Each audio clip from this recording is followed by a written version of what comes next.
voices from the dust. And it came to pass that we did begin to till the earth, and we began to plant seeds. Yea, we did put all our seeds in... Behold, I went to hunt beasts in the forests, and the words which I had often heard my father speak concerning eternal life. I am like as yourselves, subject to all manner of infirmities in body and mind, yet I have been chosen. In memory of our God, our religion, and freedom, and our peace, our wives, and our children. The voices of a people long vanished. For behold, I have had a sore battle with the Lamanites, in which we did not conquer. And Archiantus has fallen by the sword, and also Luram and Emron. I speak unto you as if you were present, and yet ye are not. But behold, Jesus Christ has shown you unto me, and I know your doing. Who were these ancient people? What is their story? Where did they live? How did they survive? And ultimately, how were they destroyed? Today, there is only one verifiable record of their history. One record of an epic story that lasted over 1,000 years. It speaks of journeys across oceans, battles with tens of thousands slain, famines and earthquakes and rebellions, and the rise and fall of kings and kingdoms. But mostly, it tells of the struggle of common men and women on a quest for salvation in the kingdom of God. Behold, I am Jesus Christ, whom the prophets testified shall come into the world. And behold, I am the light and the life of the world.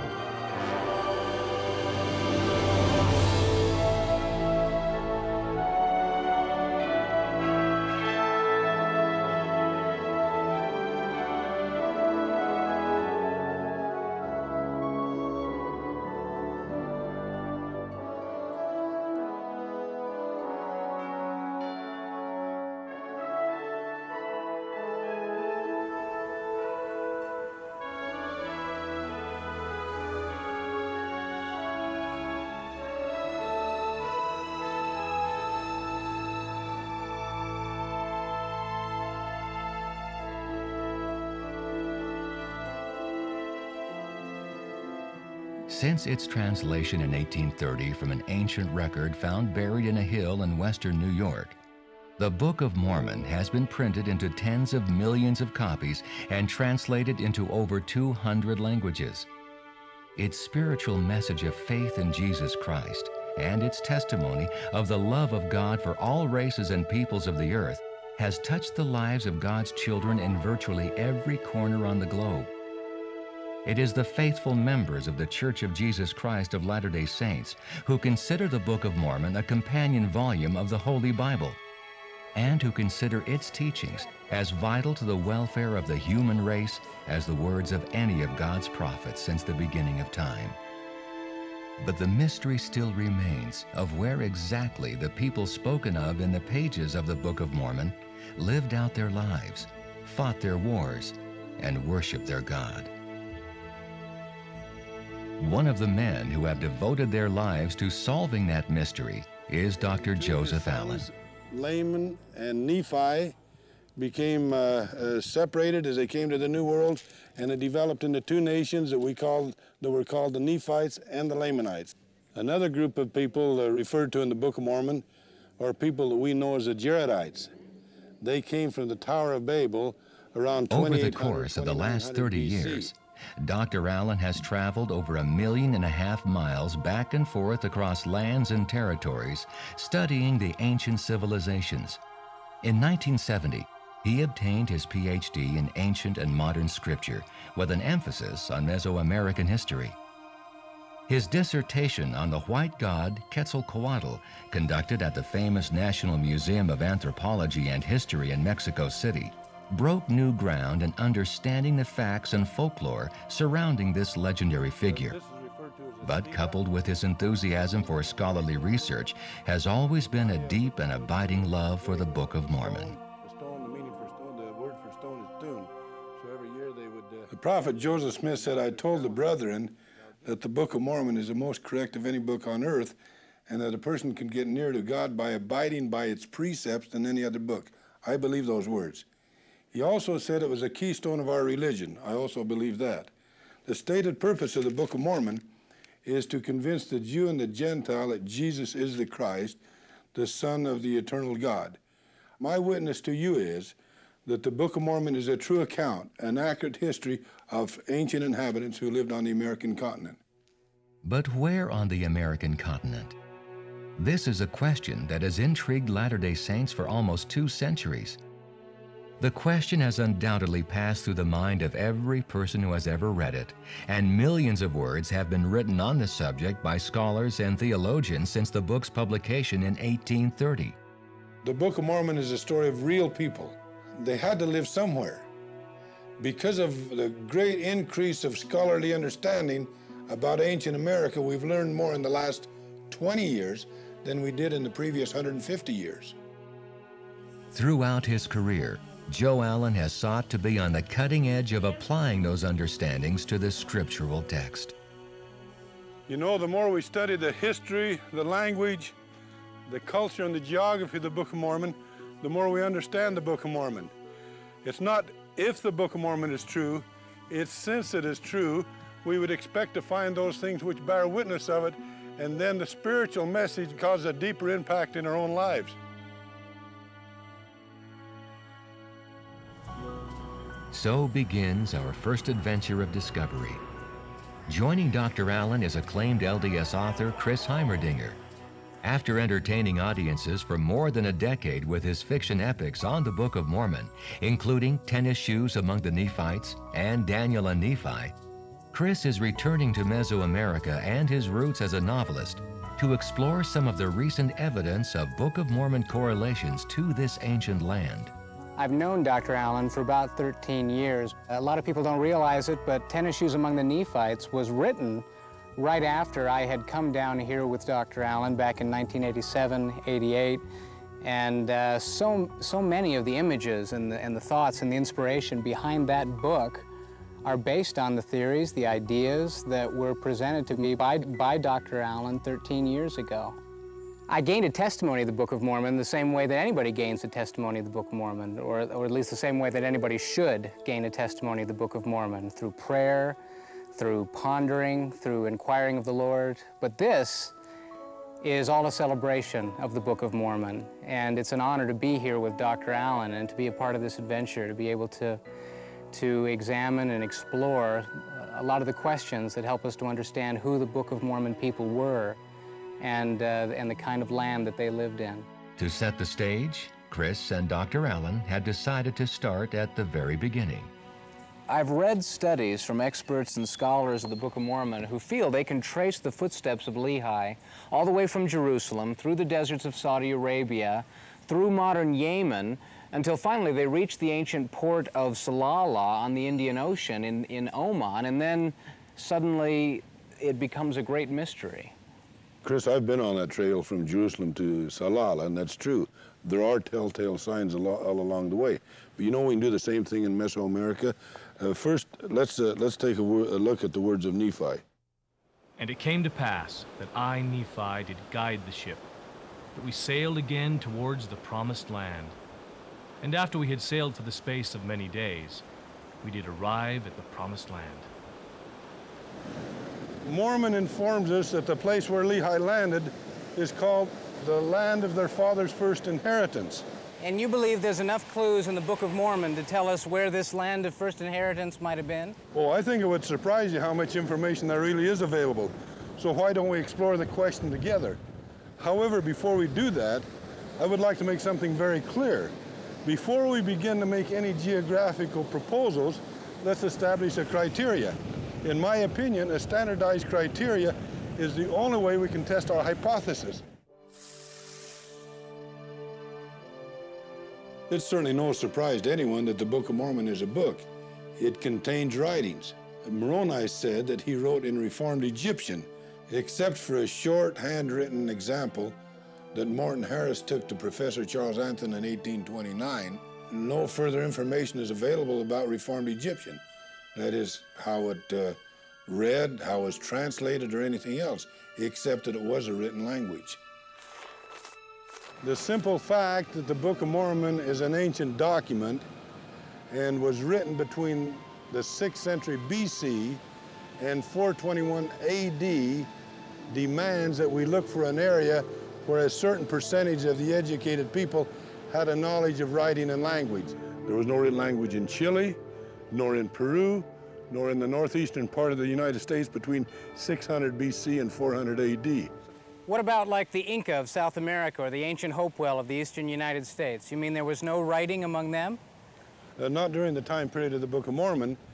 The only place where there was a written language from 600 BC to 400 AD, which included a high civilization and a detailed writing system, was in Mesoamerica. Mesoamerica, or Middle America, that area where pre-Columbian civilizations flourished, namely from Mexico City to the Yucatan Peninsula and from Veracruz to Chiapas. It also includes the countries of Guatemala, Honduras, Belize, and parts of El Salvador and Nicaragua. The great Maya scholar Eric Thompson writes, Middle America is the only part of the New World in which a system of embryonic writing developed.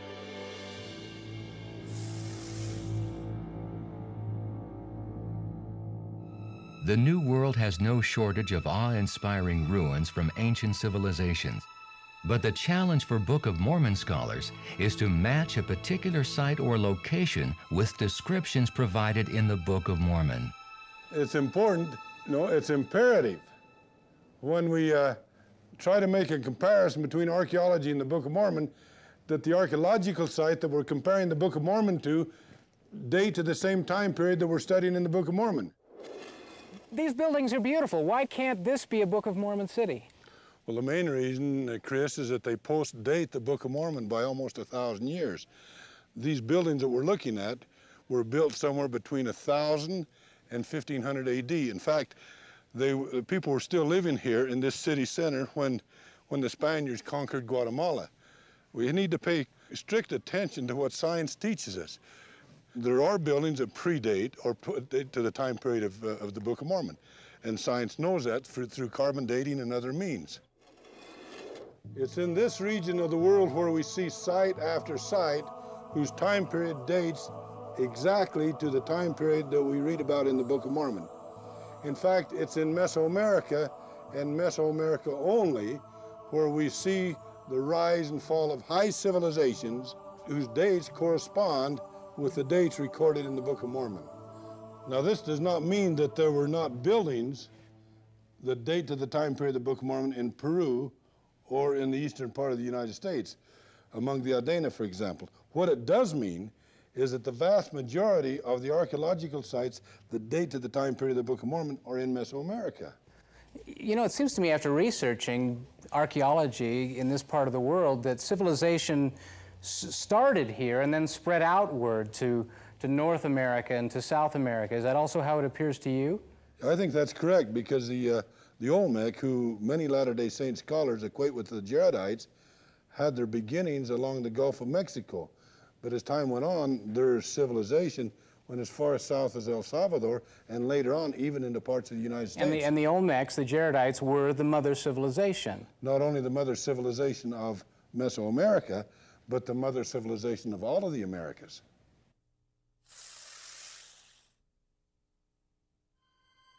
For years, many LDS scholars have noted that Mesoamerica has cultural and historical evidence that coincides remarkably with the culture and history that we read about in the Book of Mormon.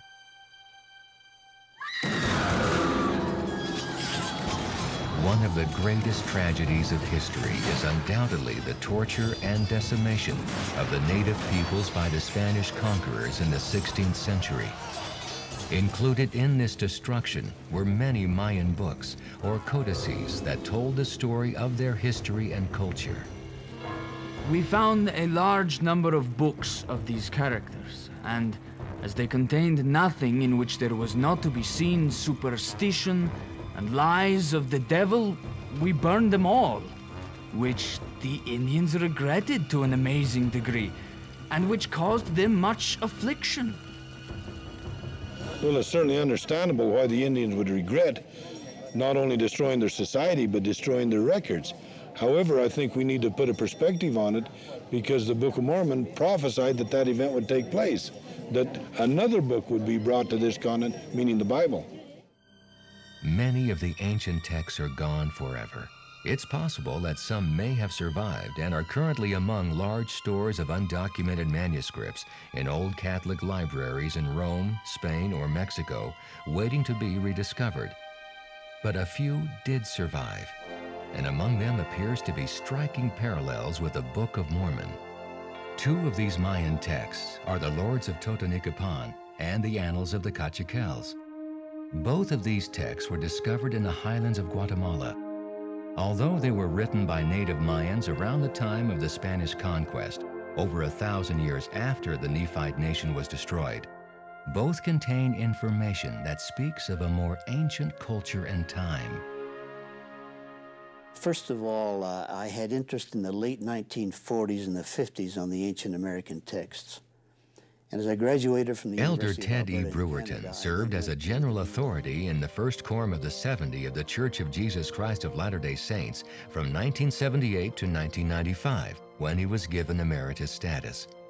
He has always nurtured a deep love for the peoples of Central and South America, serving them both as a mission president and later as an area president. During those years, he took a particular interest in their ancient manuscripts and was instrumental in helping to return to the native peoples some very old copies thought to have been lost. When I was mission president later on, 13 years later in Costa Rica, from 1965 to 68, I was pleased that a piece of advertising arrived in my mail in San Jose, Costa Rica, indicating the sale of an ancient book called The Title of the Lords of Totonicapán, written and translated in Spanish in 1834, from the original dialect of Maya Quiché in 1554. And I thought, well, that's the book that's only available in the museums of Europe. But there it is available, so I send a sum of money to this Tramscombs bookstore in the Virgin Islands, of all places. And a few months later, it hadn't come, so I thought that was a nice try, but I guess I just don't get the book. But shortly thereafter, the book arrived. Elder Brewerton has noticed possible parallels with these manuscripts and the Book of Mormon. At the end of the history, which they recorded in their dialect of Maya Quiché, they say the following. There were about 15 chiefs there. They said, now in the year the 28th of September, 1554, we sign our testimony that we have written that by tradition, our old ancestors told us they came from the other part of the sea, from Sivan Tulan, the confines of Babylonia. Even though I have a firm testimony as to the validity and truthfulness of the Book of Mormon, I've always felt that the ancient texts surely must say something about what happened with those ancient people. And as we studied the ancient books, we noticed the close connection and parallel to the Book of Mormon. And so such things merely strengthen, in some cases, and in other cases provoke even someone to want to study the Book of Mormon out of curiosity. But the evidences do mount, and in the church, by the general authorities, we don't identify cities or countries or rivers, but we do consider cultural parallels to be important.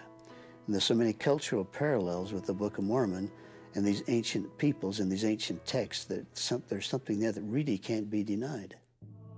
Probably the most famous of ancient American texts is the Popol Vuh, kept hidden by the Quiché Mayans for almost 2 centuries to avoid its destruction. It was rediscovered in 1701 by a Dominican monk named Francisco Jimenez in a small city in the Guatemalan highlands named Chichicastenango. An expert on the Popol Vuh and author of a new and widely respected translation is LDS scholar Alan J. Christensen. The Popol Vuh as we have it today, as transcribed in the 16th century, is a reflection of Maya theology that has existed for likely thousands of years, dating back well before the time of Christ. The parallels that we see between the Popol Vuh and, say, the Old Testament has similar concepts of how the creation was carried out by God, or by the Council of the Gods in the case of the Popol Vuh and the Book of Abraham, how the creation was carried out, the sequence of events. They have similar recollections of a universal flood that destroyed former creations that did not remember God and did not act in a manner which was conducive to progression. This is not to say that one is a copy of the other. Obviously, prior to the arrival of the Spaniards, they did not have the Old Testament in the form that we have today. But what they do have is traditions that was handed down by their ancestors for thousands of years that are reflective of a concept that likely dates back to the very beginning of time. Another interesting aspect of the Popol Vuh is that it is not written in an everyday, mundane sort of way. It's written in exquisite, beautiful poetry. And one of the poetic forms that's used fairly extensively in the Popol Vuh is chiasmus. Chiasmus has achieved a certain amount of notoriety in the LDS community because certain scholars, such as Jack Welch, have noticed that in the Book of Mormon, a number of scriptural passages are arranged in chiasmus. And this indicates that the Book of Mormon is truly an authentic ancient work. In the time of Joseph Smith, there was not the prevalence of chiasmus in literature and in writings that you have in the ancient world. Well, the Popol Vuh also has extensive passages of chiasmus. One of the most profound examples of cultural and historical evidence in relation to the Book of Mormon are the writings of Don Fernando de Alvarez-Xochitl. Born in 1578, Ixtlilxochitl was a descendant of both the last king of Texcoco and the next to the last emperor of Mexico. Educated in Spanish, he wrote a history of his people that predated the translation of the Book of Mormon by more than 200 years. His sources, he claimed, were the oral traditions of his people and many native writings and hieroglyphics that have since been lost. Of a truth, I have the ancient histories in my hand, and I know the language of the natives because I was raised with them, and I know all the old men and principles of the land. Scholars have been surprised to find many Native American traditions that compare so closely to the Bible. A great flood. And it is recorded in the Tolteca history that this period, or First World, as they called it, lasted for 1,716 years, after which time great lightning and storms from heaven destroyed mankind, and everything in the earth was covered by water. After the flood, a few people escaped the destruction inside a Toplepetlacali, which interpreted means an enclosed ark. Also a tower much like the Tower of Babel. They built Sakuale very high and strong, which means the very high tower. Their language became confounded, such that they did not understand one another, and they were scattered to all parts of the world. He gives an account of the first settlers of Mexico, a story reminiscent of an event recorded in the Book of Mormon, the voyage of Jared and his family to the New World. The Toltecas, consisting of 7 men and their wives, were able to understand one another, and they came to this land, having first crossed many lands and waters, living in caves, and passing through great tribulations. And finally, the coming of a bearded white god. There arrived in this land a man whom they called Quetzalcoatl. His countenance was white, and he wore a beard. His manner of dress consisted of a long, flowing robe. He was considered just, saintly, and good, teaching them by deeds and words the road to virtue. He gave them laws and sane doctrine. He said that in the year that would be called mesoAmerica, he would return, and then his doctrine would be accepted, and his children would be lords and heirs of the earth. Besides these native records, other sources have also shed light on the ancient cultures. The 16th century Catholic fathers have added a great deal to our understanding of the ancient inhabitants of Mexico and Guatemala. Foremost among these scholars were men such as Bernardino Sahagún, Diego Duran, and Juan de Torquemada. And since the 16th century, in fact, in the last 20 years, there's been an explosion of information about the ancient cultures of this area. A great deal may also be learned by modern observation. Many of the old ways have been retained by the natives for thousands of years, and perhaps tell us something about how Nephites and Lamanites may have lived, how they dressed, and what they looked like.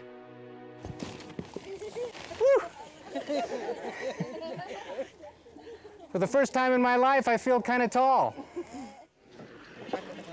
Corn was a major product in the Book of Mormon, and of course it's a major product of Mesoamerica. Corn didn't even reach the United States till after the close of the Book of Mormon. Along with the different kinds of corn, different colors of corn, we also see a system here, we see a system here of weights and measures. As they weigh out the corn, they use these weights, which are similar actually to what we see in the Book of Mormon. In the Book of Mormon, we talk about a senine of gold, a seon of gold, which was twice the value, a shum of gold, which was twice the value, and this, of course, weighs twice as much as this, and with this little cap on, a limnah of gold, which weighs as much as all of them put together. You'll notice that the people here in weighing out their corn uses these weights and measures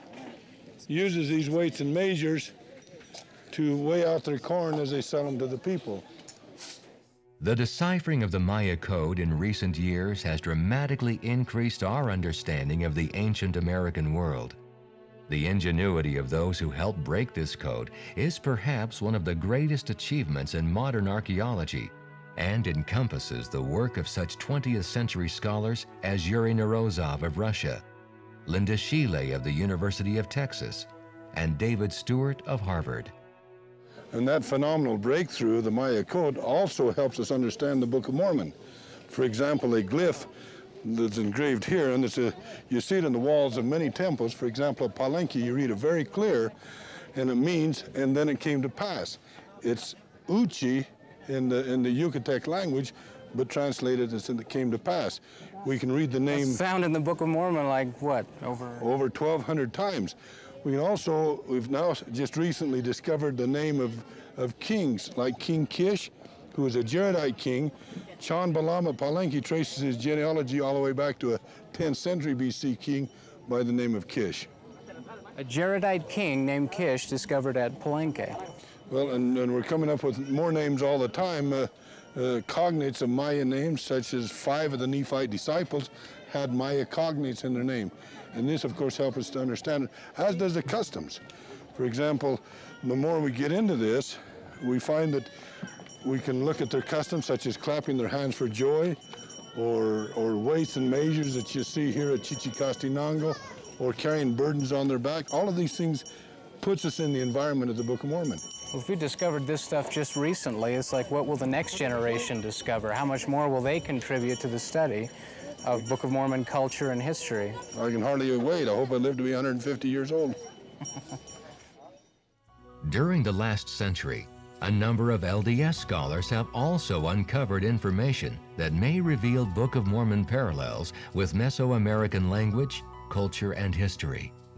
Men like Wells Jakeman, the first chairman of the archaeology department at BYU, Thomas Ferguson, lawyer and investigator, John Sorensen, anthropologist, Bruce Warren, Garth Norman, and Richard Houck, archaeologists. My objective has never been to try and prove the truthfulness of the Book of Mormon through scientific study. That knowledge comes about as a result of a spiritual confirmation as prescribed by the Book of Mormon itself. However, we can appeal to archaeology, language, geography, custom, to understand more about the spiritual message of the Book of Mormon. Now, we've been doing that for generations with the Bible, by understanding the archaeology and customs and geography of the Holy Land, the spiritual message of the Savior's ministry and that of the Holy Prophets comes to life. Okay, so let me see if I got this straight. The first three criteria for determining if we have the right location for Book of Mormon events are language, archaeology, and history. Right. Once those three criteria are in place, we can turn our attention to the fourth and final criteria, that is geography. That allows us to test our hypothesis. Although the Book of Mormon is not written as a historical or a geographical text, it contains both history and geography within its pages. Therefore, in order to place the Book of Mormon in its historical setting, we must pay close attention to such things as elevation, distances, direction, mountains, and rivers. I've seen some maps of the Book of Mormon that don't even try and compare with any particular part of the map, just internal maps, so to speak, that just try and create some sort of an image from the text of the Book of Mormon itself. Do you see any problem with that? Well, it may sound noble to put Book of Mormon geography on a blank sheet of paper, but that still doesn't solve the issue.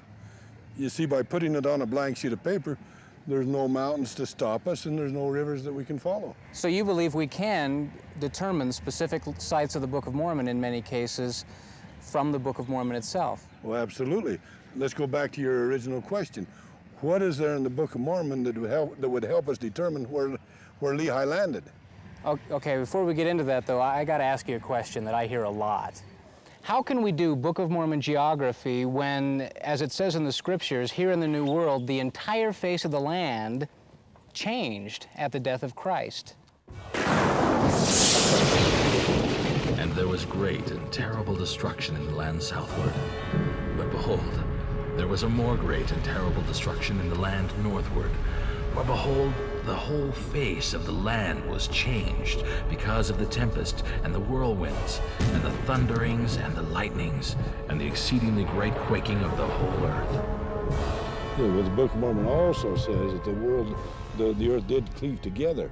So that has become a myth that's been generated over the years. Keep in mind that Mormon wrote the Book of Mormon. He abridged it, and he lived 300 years after the Great Destruction, and he still used the same places, such as Nephi, Zarahemla, Bountiful, etc. Prior to the destruction, he also used them after the destruction. Let me ask you this. I mean, couldn't we use maybe some of the destruction at the time of Christ to actually help us better understand the Book of Mormon? Yeah, excellent comment. It's like going through a time tunnel. You get a city that's covered over, and then you excavate that, you can date it, and if it dates to the time of Christ, you can begin to see what kind of food the people ate, what clothes they wore, etc. Here's a good example here, and we're at Lake Atitlan, beautiful Lake Atitlan, and across the way is an old Maya city that was covered over by water at the time of Christ. By getting the artifacts that date them, that helps us understand. There's a city underwater. There is. The volcano, when it erupted, both covered it over by dirt as well as going in the water and covered the city over by water. And that city dates back to the Book of Mormon? Yeah, it dates back to the time of the Great Destruction of Christ, which again helps us understand. The point is that destruction actually helps us understand geography. It doesn't deter it. The Prophet Mormon included many geographical statements about the lands, cities, and events of the Book of Mormon in his abridgment, often to communicate a specific spiritual message. Scholars like Joseph Allen and others have focused on these scriptures when piecing together the puzzle for Book of Mormon geography. Probably the most significant geographical statement in the Book of Mormon is a narrow strip of wilderness or a narrow mountain range that runs from the east towards the west and touches both the East Sea and the West Sea. If we've located the narrow strip of wilderness, then we can begin to identify such places as the land of Nephi, the land of Zarahemla, the land of Manti, and even the place where Lehi landed. Mormon informs us that the land of Nephi was divided from the land of Zarahemla by a narrow strip of wilderness, which ran from the sea east even to the sea west, and round about on the borders of the seashore, and the borders of the wilderness which was on the north by the land of Zarahemla, through the borders of Manti, by the head of the river Sidon. The only place in all of the Americas where there's a mountain range that runs from the east towards the west and touches two oceans are the Cuchimatanis behind me. Today they divide the highlands of Guatemala from Chiapas, Mexico. By coupling geography with the other three criteria, that is language, archaeology, and history, we can go a long ways in identifying Book of Mormon locations. Okay, so it's finally time to ask, where did Lehi land? Where is this place of first inheritance? Well, let's retrace what we know. We know, for example, that Lehi landed on the Pacific side. How do we know that? From scriptures we've already discussed. For example, in Alma chapter 22, verse 28, it says that Lehi landed on the west in the land of Nephi, and along the borders of the seashore. That would place him on the Pacific side.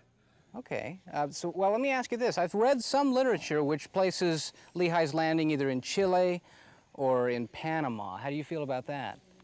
Well, I'd say let's go back to our four criteria. Okay, right, the four criteria. Man, I'm starting to see how it would be, it's impossible to try and come up with any kind of map without those four criteria or that framework in place. Yeah, if we can't agree on a criteria, then it would be pointless to try to draw a Book of Mormon map. Okay, so with those criteria in place, where does it lead us? This really is where it gets exciting. By putting the criteria in place such as archaeology, language, history, and geography, and relate it to the Book of Mormon, there's only one place that we can take under consideration as to where Lehi landed. It would be along the Pacific coast in Central America where Mexico meets Guatemala.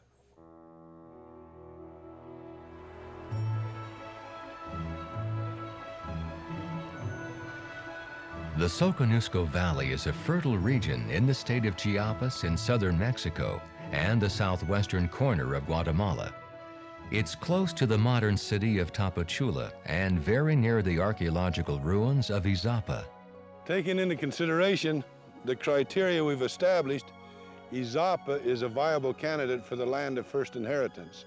Archaeology dates within the right time period. There is a definite connection to language and history, and the direction is accurate in relation to what we know about the land of Nephi, the narrow strip of wilderness, and other geographical specifications.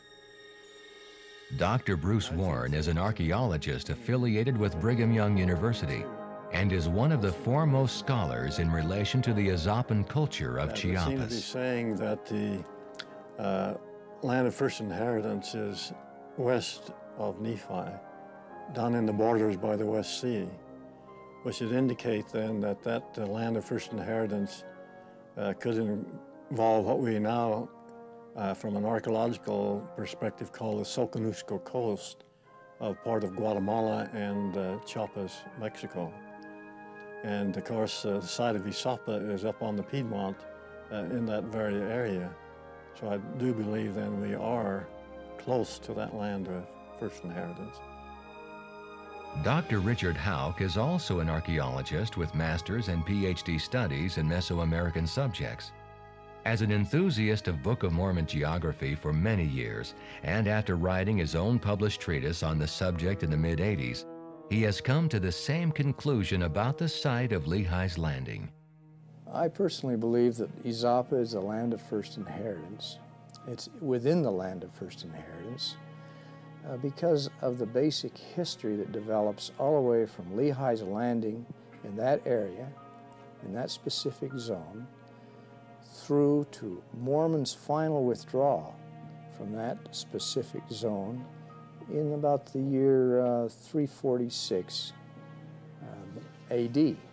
Izapa as a site also enhances that locality as the site of Lehi's first landing. Bringing in a big ship out from the open ocean, they need a place of harbor where they could be away from storms and outside the tidal range.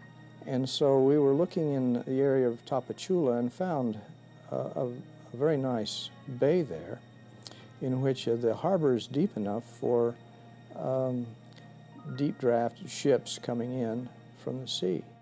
It should be noted that some researchers have placed Lehi's landing further south in the region of El Salvador.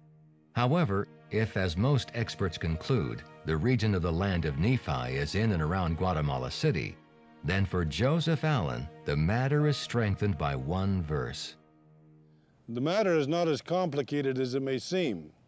If we can assume that the place of Lehi's first inheritance is the same place as where Lehi landed, then the Book of Mormon itself solves the puzzle. Because according to the Book of Mormon, Lehi landed west of the city of Nephi along the seashore. The more idle part of the Lamanites lived in the wilderness and dwelt in tents. And they were spread through the wilderness on the west in the land of Nephi, yea, and also on the west of the land of Zarahemla in the borders by the seashore, and on the west in the land of Nephi, in the place of their father's first inheritance, and thus bordering along by the seashore. These words were written in the 1st century BC, about 400 years after Lehi landed in the New World. They teach us at least two things.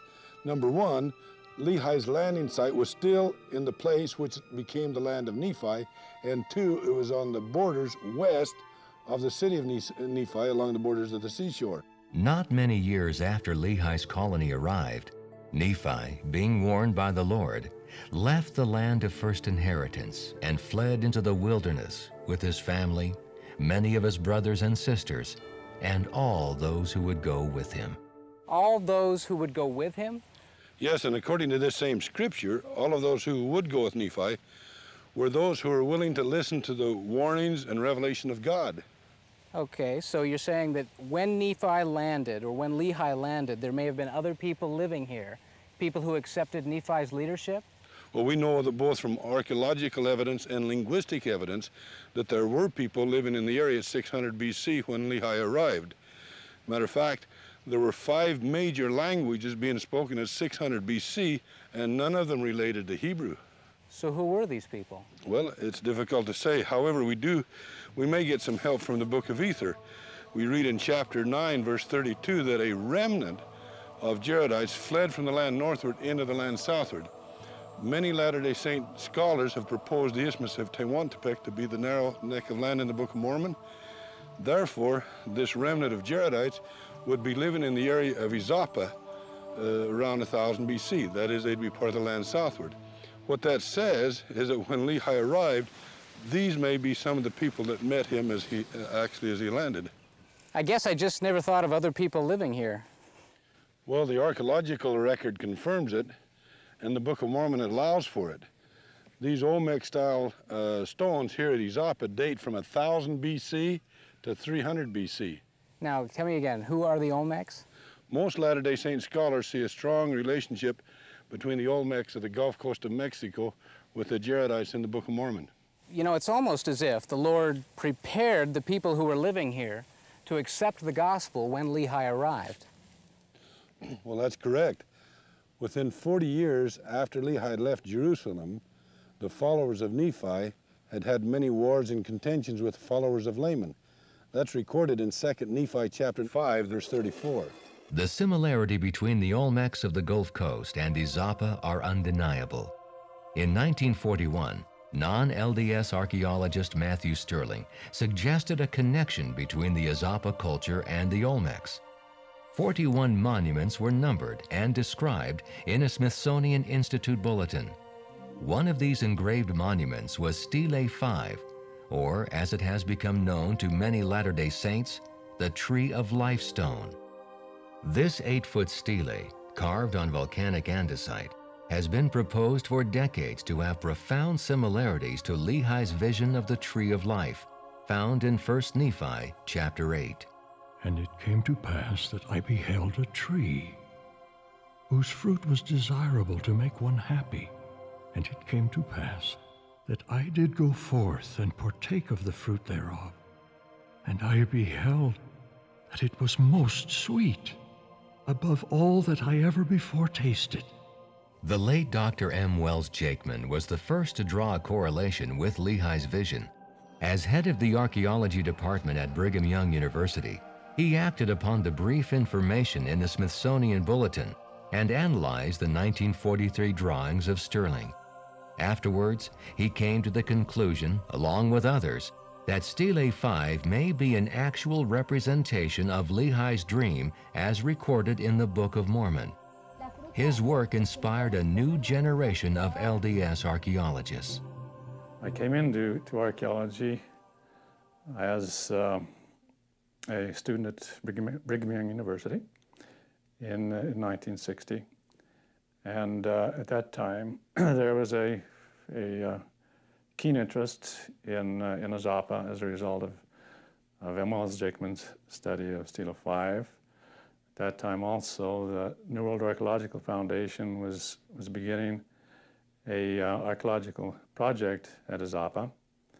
The principal interest there archaeologically is the rich sculptures, over 100 stone monuments, Stele 5 being one of the major ones, the principal monument in fact. Dr. Jakeman's work did stimulate a lot of interest, and the parallels which he pointed out with respect to Lehi's vision of the Tree of Life in the Book of Mormon, some of them were quite obvious. If Dr. Jakeman hadn't seen that, I'm sure someone else would have seen it and drawn that correlation. Most of the monuments at Izapa were engraved between 300 BC and 50 AD. Now, this is the time period when a bulk of the Book of Mormon history was also written. That includes the books of Omni, Mosiah, Alma, Helaman, and 3rd Nephi. It appears that it is no coincidence that writing at Izapa corresponds directly with the time period in the Book of Mormon when extensive writing was taking place. It was during the days of King Mosiah, for example, that a large engraved stone, perhaps similar to what we see at Izapa, was taken to the king, which he interpreted. And it came to pass in the days of Mosiah, there was a large stone brought unto him with engravings on it, and he did interpret the engravings by the gift and power of God.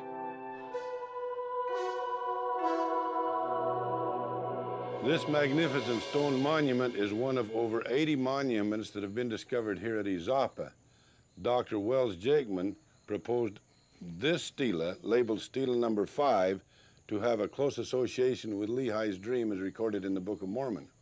So was he right? Well, it's difficult to prove or disprove the intent of the author. However, inasmuch as this stone was engraved during the time period of King Mosiah, it allows for the possibility that he actually commissioned the stone.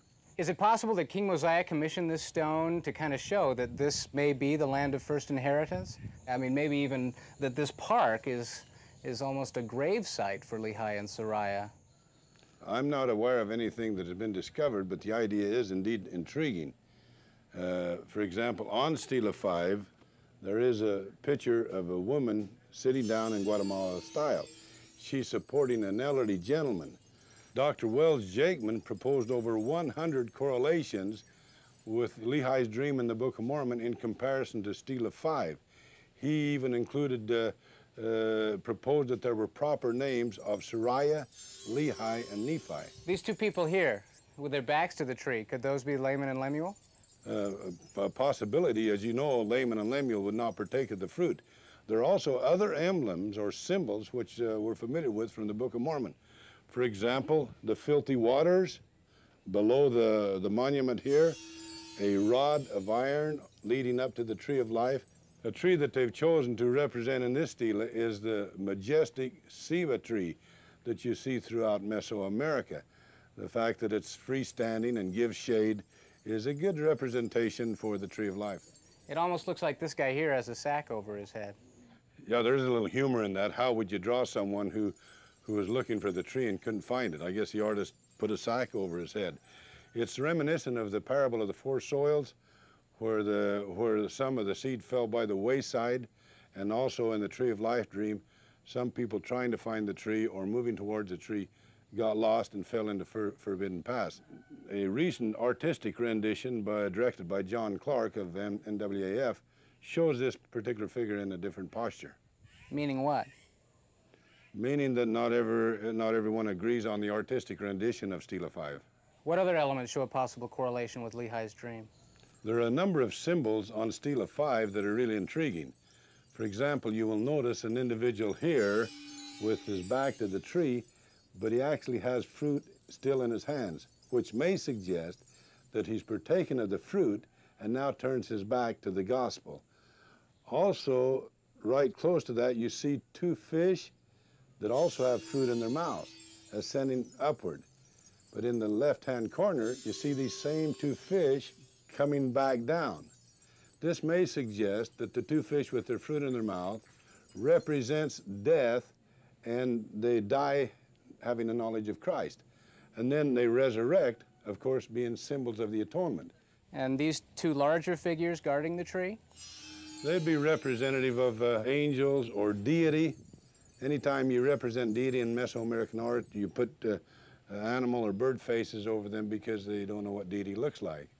Could that be cherubim and seraphim? Possibly. What about these two birds here? These two hummingbirds is what they are, with their beaks in the nostrils of a serpent. The serpent has always played a role of deity in Mesoamerican art, such as the name Quetzalcoatl. Well, these two hummingbirds, with their beaks attached, then are receiving that knowledge or that gift from God. The hummingbirds traditionally will attach their beaks to a tree in the fall, and they'll shrivel up as though they've died. Then when the sap begins to run in the spring, it's as though they come back to life as they fly off again. Again, symbols of death and the resurrection. Ever since M.O.L. Jakeman first lectured on this back in the 1950s, since that time I have been convinced that it does have some relationship to the Book of Mormon, in spite of the fact that some people have doubted that. I think the parallels there are too many and too specific to be written off as chance, and I do think that there's a significant tie-in to the Book of Mormon. You know, probably the most compelling evidence that there is a tie-in with Jewish culture and Stela 5 is the manner in which it's written. It is actually written in a Hebrew style of writing known as chiasmus, or inverted Hebrewism. The central symbol is a tree bearing fruit. Of course, there are many other symbols that move from the outside towards the inside, and that's why it's called chiasmus. The side on the left is a Sariah figure. We'll label her A. The elderly gentleman, we'll call him Lehi, B, and the individual with his back to the tree, C.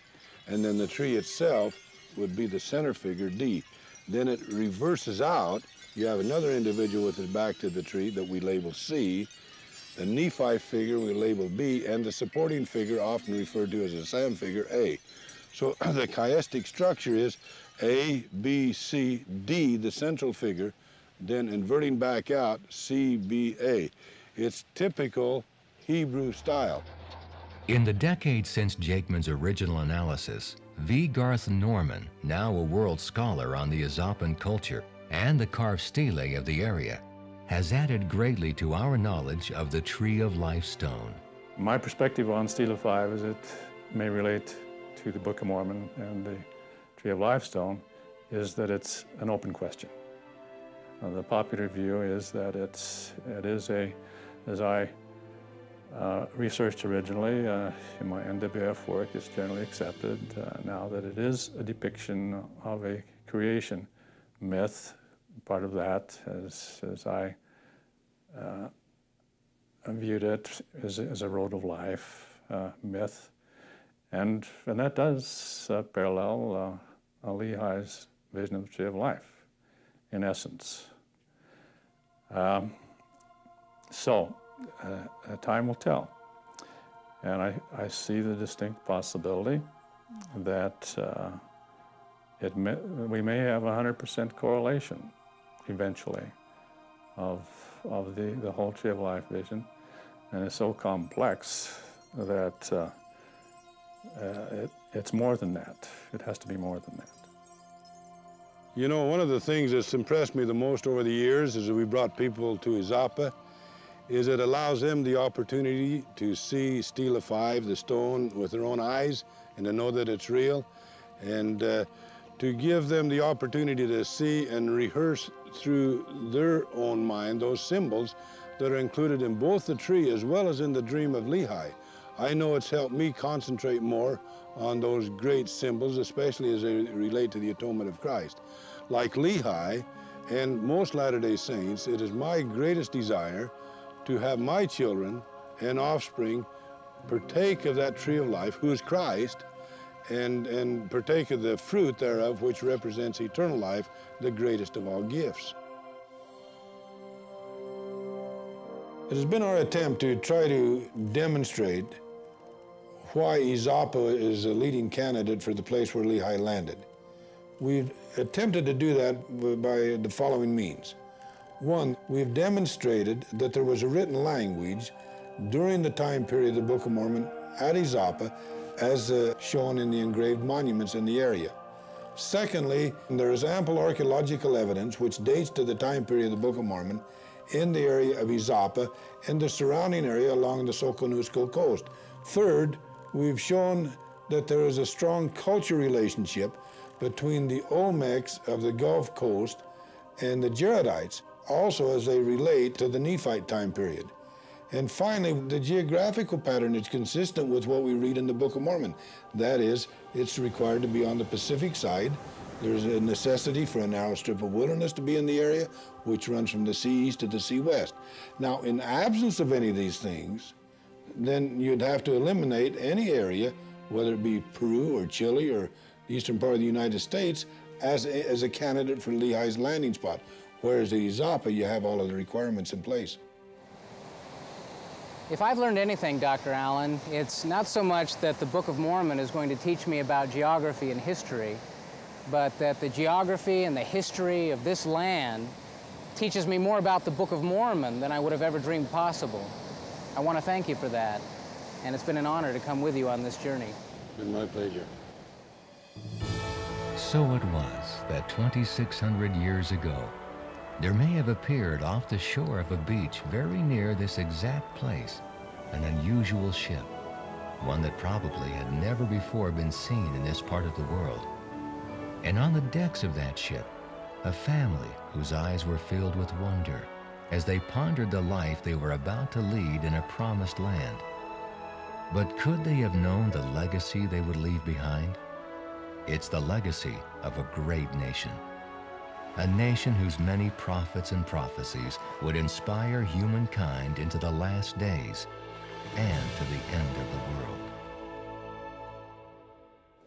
Well, I consider that everybody knew about the Book of Mormon and Book of Mormon geography. I know I certainly did. I was born in Nephi, Utah, so I assumed I was just a direct descendant of Nephi who could take care of Laban with one swoop of the sword.